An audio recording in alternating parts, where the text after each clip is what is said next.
Okay, we're recording. How is everybody? Good. How are you? Great. Baby? I'm good. I'm good. Feeling special on my special weekend. It is Mother's Day, and this is our special Mother's Day episode. That threw me off. Sorry. That rolling thing threw me off. Okay, so we are here with my mother-in-law. My mommy. Yes, for this special Mother's Day edition. We are here to talk about what little she may remember about the birth of my beautiful wife. Yes, the best thing that ever happened to her. Take it away, Mom. Do you remember the moment how you felt when you found out she was pregnant? Well, I was a junior in high school and going into my senior year when I had her. Mm-hmm. So it was a lot of emotional things going on from my standpoint and from my family standpoint. Mm-hmm. You know, everything from you had those members in the family that would talk about you and say negative things that you're never going to be anything and you're never going to amount to anything because, you know, you're pregnant now before you even get out of high school. Mm. And I think back in the day, a lot of people would drop out, but I continued my studies. Oh, that's And awesome. that's probably why she's so smart today because she was learning while I was learning. Okay. And so, you know, that right before I had her, we were doing Algebra 2 and Calculus 1 the same year because I love math so, but she hates it. Mm. Yep. So she hates it, but I'm a math lover. So when I was in school carrying her, it was some ups and downs because I was trying to balance out who I was going to be now as a mother. And carrying her, some of the fun things that were happening during the school period was football players. They knew I was eating a lot and I was eating for two. So they would get me 2 trays and bring them over to the table. That was nice of them. So she was eating good. And I can say I was too. But it was scary. Mm-hmm. It was scary because I did not know what I was going to do, how I was going to do it, and just wanted to be the best mom that I could be. When I realized that I was pregnant, I cut off all ties with her daddy. Oh, right then. Yeah, I did, because he wasn't worth a dime. And then, and I was determined that I was going to raise her by myself. Okay. I didn't need him. I didn't need anybody. But my family, my mom, and my aunt, her great aunt, May, really stepped in and made me realize that it wasn't all about just being a mom all the time, that I still had to take care of myself. Yes. And so they allowed me opportunities to be able to do that. So you were able to go to like your prom and things of that nature? Well, I went to the prom, stag. I wore a tuxedo. All right, then. With a hat and a cane. Okay. I had to make a statement. I was the very first one to ever do that in my high school. Okay. And you had the whole Dumber and Dumber thing going on? I had the Commabon and everything. That's what's up. And afterwards, you know, people were going out and doing different things. Mm-hmm. I went home and made spaghetti, and she and I had spaghetti for my prom night. That's what's up. Yeah.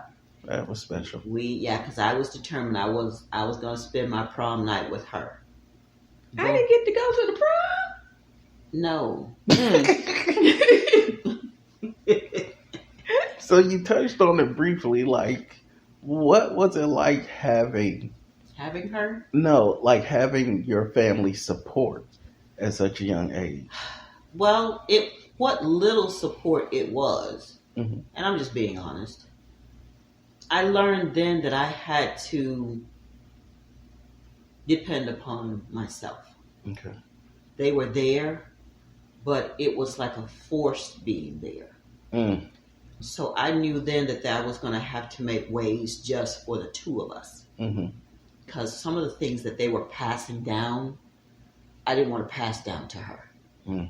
Some of the things that were part of our family history, I guess, I didn't want that to be a part of our history because I looked at her and myself as being a family now. Okay. When so I just went, the two of you. Yeah, just the two of us. Okay. Even though my mom was there, my mom was a big help because, like I said, I was going to school. My grandmother was a big help. because I was driving the school bus, Okay. trying to make money, for us, to be able to supply what she needed, and not having to go to my mom or to anybody else to get funding. Okay. Because I was determined I wasn't going to do that. The night I got ready to have her,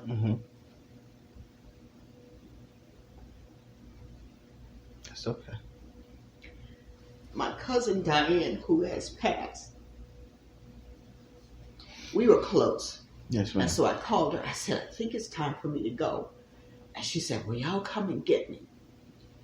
And so we stopped by, we picked her up. And then I had to go to Hardee's and get me a fish sandwich. Okay. Ain't that sad? I'm trying to come into the world and she trying to feed herself. All the way to the hospital, because I knew that they had told me when I get there they were going to clean me out. So I said I might as well go ahead and eat, because I don't know when the next time I'm going to get something to eat, so I'm going to eat now. Okay. And so they laughed at me, but we went through the drive-thru at Hardee's and got me a fish sandwich. Hey. To eat on the way to the hospital. And now they won't even let you eat before you get there now, right?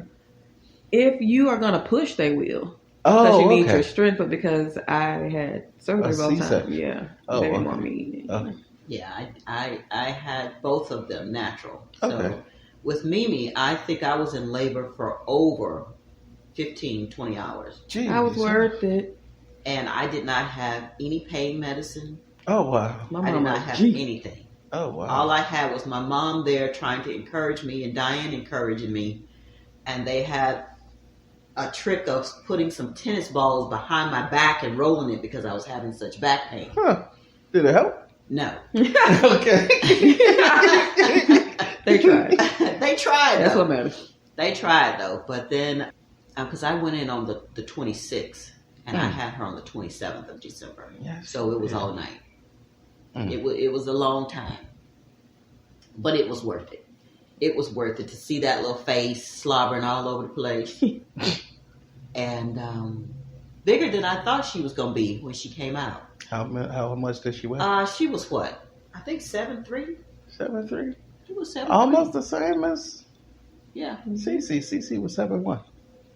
But yeah, bringing her home and, everybody's trying to get me to sit down and be still, which I never know how to do. Mm-hmm. And even after having her, I remember May being there, and we had this big brown bean bag, and I had laid a blanket on it, and that's what I would lay Mimi on when she went to sleep. And so she was sleeping there, and she started to wake up and cry, and so I got ready to get up to go get her, and May said, sit down, I'm going to get her. Taking possession like she always does.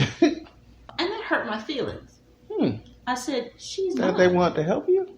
Well, it was the way that she came at it. Okay. Because I didn't look at it as the fact as... You needed rest. I needed rest, or I needed help. Because I had already got into that mindset of being so independent that I knew she was my responsibility. And I took on that responsibility day one. Okay. And so that's why it was in my intentions to get up to get her, to take care of her. Okay. Because that's what I'm supposed to do. And you passed that down to your daughter, unfortunately. It took a little while to where I had to I was kind of forced because I had to finish school and I had to work. So I had to rely on that network of family to help me with her. Now, you've touched on it, and I would like to, if you don't mind, talk about it. Because, I remember I was older when I had Cece, obviously. And when I got with Mimi, Little Bit was already 4. So I remember when we had Cece, something in my brain just automatically clicked. I don't know if that happens for most parents, but something just clicked in my head. That's why I didn't call you right away. I apologize about that. But what was that process? Kind of trouble for that. What was that kind of mental process like for you being so young? Like being in school yesterday and today you're having a child. What was that mental process like? Well, and I share that with a lot because I used to do young adult women in the Baptist church back in South Carolina. Okay. A long time ago after I had Mimi, trying to talk to young girls to let them know, to try to focus on other things in life besides trying to be in a relationship so early. Okay. But for me, I don't know if it was God in me or what, but it snapped, just like you said. And I was like, okay, he's granted me the ability to be a mom. All this foolishness has to go away. Okay. And it was like, I just stopped because I knew the type of mother I did not want to be. And that goes deeper from my childhood and things that I experienced, that I wanted to make sure that my child never felt certain things, never had to go through certain things, and tried to protect her the best way that I could. Even though that was hard sometimes, because when we finally got into a place of our own, it was a struggle. It was a struggle. There were times when I made sure that she would eat and I would eat. And people don't realize that these days. Yeah. That it was that hard back then. Yeah. And when the first place that we moved into was kind of like an assisted living type place. Okay. And I hated it because I didn't feel as though she was safe there. I didn't care about me. I just felt like she wasn't safe and she deserved better. Is that when you started carrying guns, or was it before that? The first place I didn't have one. Okay. It was the second place. Okay. Because they were real ghetto. Okay. And I didn't have time for ghetto people being around me. All right. I just didn't. And see, people, I get it honest. I don't, I was working second shift. Okay. And I would go to Belton to pick her up and then come home. And we would get home about 12 to 12:30 at night. Belton, South Carolina. Belton, South Carolina, yes. Listeners. And we lived in Anderson, South Carolina. Okay. So I would drive from Anderson, where I was working in the emergency room or the hospital, to Belton, and then come back. And it was just, it was tiring. I can imagine. Trying to be there as everything. Because like I said, there were certain aspects of the family life that I didn't want her involved in. Yes, ma'am. And I didn't want to continue on. There were certain things I wanted to break. Okay. Including the fact of getting pregnant in high school, because my mom did that. Okay. And then I did that. Okay. And I was determined with her the curse was going to be broken. Yes. And it was. Yep. I couldn't give her everything that she wanted. May spoiled her, I didn't. Yeah. As long as she told me. She said name brands, with the name brands. Yeah. And, May gave her that. I gave her clothes that had a name brand on it, even though it may not have been a popular one. Oshkosh, but it had a brand on it. Yeah. And but yeah, it wasn't until that second apartment that we lived in that I really got to a level where I needed to carry something, because I didn't have time for black people to act black. Now, I often have to, because me and your daughter, we 6 years apart, almost 7.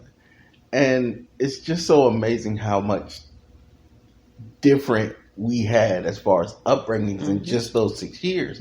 So a lot of times I have to explain to her, I'm like, baby, that was a different time. You just don't get it.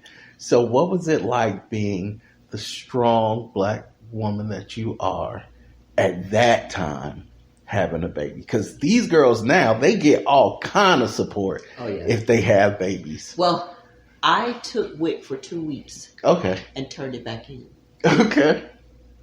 Because I did not want them probing over me and probing over her. My mom was the same way.